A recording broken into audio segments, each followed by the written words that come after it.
Good morning everyone. आज हम लोग बात करेंगे मेंडेलियन डिसऑर्डर के बारे में। ठीक है, इसके पिछले लेक्चर्स में हमने आपको जो है क्रोमोसोमल डिसऑर्डर में डाउन सिंड्रोम के बारे में बताया है। अगर आप लोगों ने डाउन सिंड्रोम के बारे में नहीं देखा है तो मेरे यूट्यूब चैनल पे जाके डाउन सिंड्रोम के बारे में देख सकते हैं।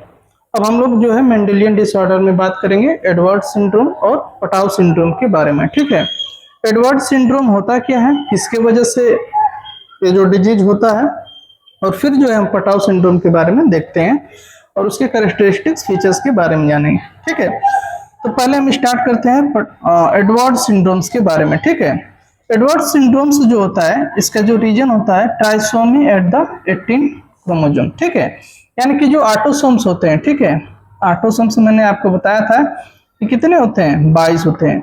तो इसमें जो है 18वां नंबर का यानी कि 18 नंबर के जो क्रोमोसोम्स होते हैं उसमें ट्राइसोमी हो जाता है, यानी कि एक एक्स्ट्रा 18 नंबर का क्रोमोसोम्स होने की वजह से क्या आ जाता है, एडवर्ड सिंड्रोम उस व्यक्ति में हो जाता है। जिसकी वजह से उसमें क्या क्या कैरेक्टरिस्टिक फीचर्स यानी कि क्या लक्षण उसके अंदर दिखाई देंगे। पहला होगा लॉन्ग बट नैरो स्कल, यानी कि बोन्स यानी कि जो इसका जो स्कल होगा वो लॉन्ग तो होगा लेकिन वो कैसा होगा, नैरो होगा, पतला होगा। दूसरा जो है स्मॉल फेस, यानी कि फेस क्या होगा, छोटा होगा।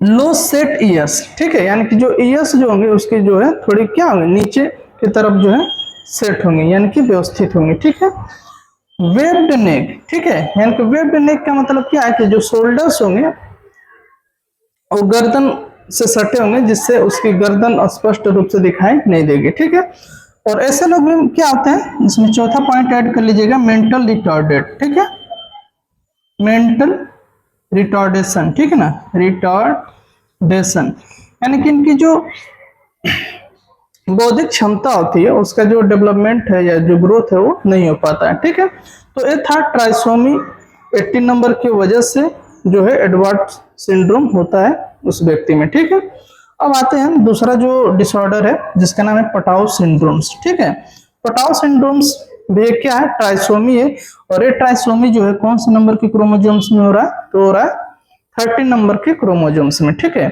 इसके वजह से उस व्यक्ति में अगर किसी व्यक्ति में ट्राइसोमी हो गया, 13 नंबर का क्रोमोसोम्स एक्स्ट्रा हो गया, तो उसके वजह से क्या क्या उसमें दिखाई देता है, उसमें दिखाई देता है क्लेफ्ट पैलेट। क्लेफ्ट पैलेट का मतलब ये होता है कि जो तालू होता है, देखते हैं कुछ बच्चे जो पैदा होते हैं उसके तालू जो होते हैं क्या, दो फाक हो जाते हैं। ठीक है, तो उसको हम बोलते हैं क्लेफ्ट पैलेट। दूसरा मेंटल रिटार्डेशन, ये भी जो है मेंटली रिटार्डेड होते हैं, यानी कि इनका जो बौद्धिक विकास होता है उतना नहीं हो पाता अच्छे से। इसके बाद है पॉलीडेक्टाइली। पॉलीडेक्टाइली का मतलब ये होता है कि जैसे हमारी उंगलियां हैं 5 होती हैं, लेकिन उनमें क्या आता है ऐसे व्यक्तियों में कि एक एक्स्ट्रा यानी कि 5 से अधिक जो है उंगलियां उसमें या पांव में या जो है हाथ में देखने को मिलती है। तो ये था, और ऐसे लोग भी मेंटली रिटार्डेड मैंने बताया है, मेंशन भी किया। तो ऐसे लोग जो है या ऐसा जो बच्चा है बर्थ के बाद, ठीक ना, एम्ब्रियो डेवलपमेंट के दौरान ये सारा प्रॉब्लम्स होता है क्योंकि ये क्रोमोसोमल डिसऑर्डर की वजह से हो रहा है। ठीक है, तो ये जो है था पटाउ सिंड्रोम्स और एडवर्ड सिंड्रोम्स के बारे में। आई होप आपको दोनों जो है सिंड्रोम्स समझ में आया होगा। धन्यवाद।